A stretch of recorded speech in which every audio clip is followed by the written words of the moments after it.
क्योंकि आज हमारा जो टर्नओवर है रशिया और इंडिया का $68 बिलियन का, उसमें इंडियन एक्सपोर्ट्स $4.5 बिलियन के हैं। उसमें ऑलमोस्ट $3 बिलियन फार्मास्यूटिकल्स हैं। फार्मास्यूटिकल्स में 60% कंपोनेंट चाइना से इंपोर्टेड है। तो इंडियन एक्सपोर्ट्स वहाँ पर अभी मार्केट नहीं इस्टेब्लिश कर पा रहे, और जो अमेरिका में मार्केट थी वो आधी से ज़्यादा बंद हो गई। तो एक बहुत बड़ा मुद्दा ये भी है इकोनॉमिक उसमें कि हमारा ट्रेड कैसे बैलेंस किया जाए, इंडिया को डेफिसिट ना फेस करना पड़े।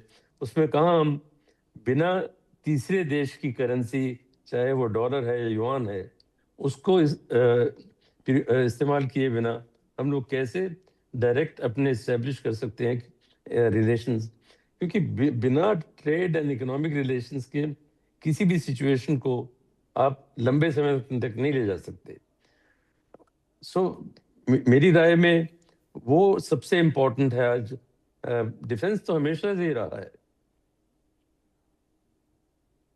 वाकई आप सही कह रहे हैं, डिफेंस तो हमेशा से ही रहा है।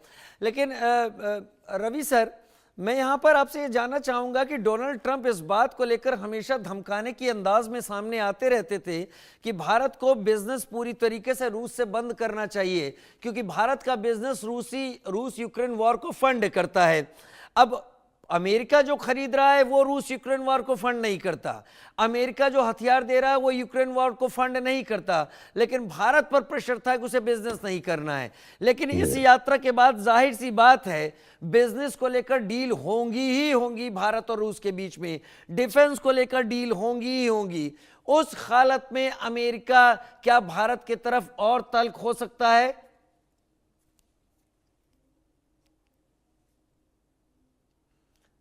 रवि अरोड़ा सर, आपको मेरी आवाज आ रही तो जवाब दें। धर्मवीर सर ही हैं इस वक्त हमारे साथ। धर्मवीर सर, मेरे इस सवाल का जवाब क्या आप दें? देखिए, जो अमेरिका ने आज कर दिया है, 50% टैरिफ लगा दिया, उससे ऊपर करेंगे तो ये एम्बार्गो हो जाता है।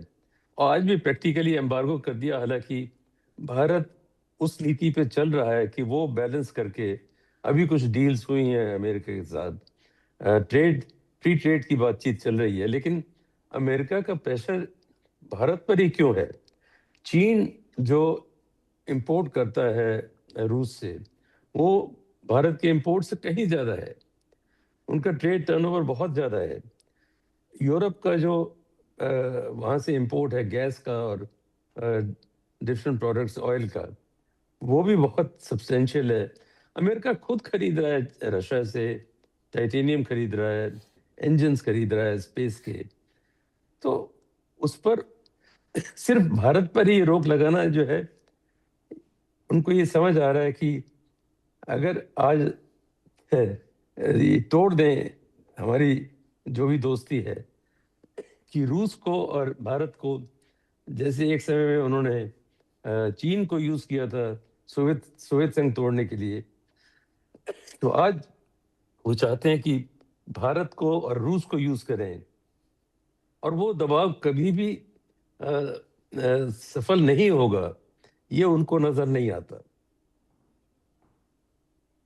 वाकई ये नज़र नहीं आता, लेकिन ये सारी चीज़ें लगातार चलती जा रही। मैं तस्वीरें भी लगातार बता रहा हूं क्योंकि पुतिन का ग्रैंड जो वेलकम हुआ है। धर्मेंद्र सर, एक चीज़ और बड़ा बड़ा चर्चाओं में रही, वेस्टर्न कंट्रीज, यूरोप, यूके और यूएस, ये मिलकर रूस को अलग थलग करने की कोशिश करते रहे हैं और पुतिन को एक तरीके से अपनी डिप्लोमेटिकली जो उनकी कोशिश रहती है उससे अलग थलग करने और एक लेबल करने की कोशिश करते रहे हैं।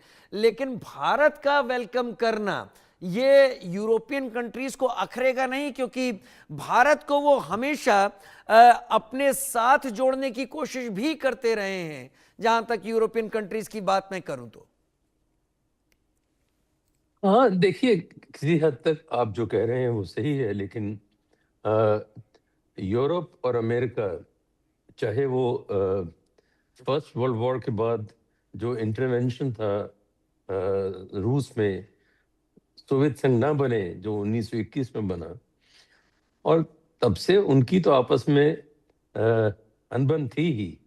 सोवियत संघ एक बड़ा सुपर पावर बन गया, इंडस्ट्रियलाइजेशन उनका जो है देख, लेकिन उसको तोड़ने में जो इकोनॉमिक रीजन थे, उसके अलावा वेस्टर्न वर्ल्ड की पॉलिसी उनके अगेंस्ट थी।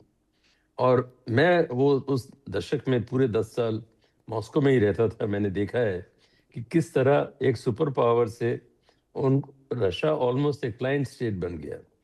पुतिन ने आके जो संभाला है, पुतिन ने अपनी इकोनॉमी को भी संभाला, अपने डिफेंस एंड स्पेस इंडस्ट्री को भी संभाला, और जो एक डिपेंडेंस आ गई जी थी अमेरिका पर, उससे दूर ले गए। धर्मवीर सर, मेरा निवेदन होगा आप बने रहें, क्योंकि इतने विदेश मामलों के ऊपर व्याख्या करना मेरे बस की बात नहीं, क्योंकि हर तस्वीर बहुत कुछ बोलती है और अलग अलग बोलती है। मैं एक छोटे से ब्रेक पर जा रहा हूं, लौटकर आपके पास ही आऊंगा। इन 3 तस्वीरों के साथ एक छोटे से ब्रेक का रुख कर रहे हैं। Presented by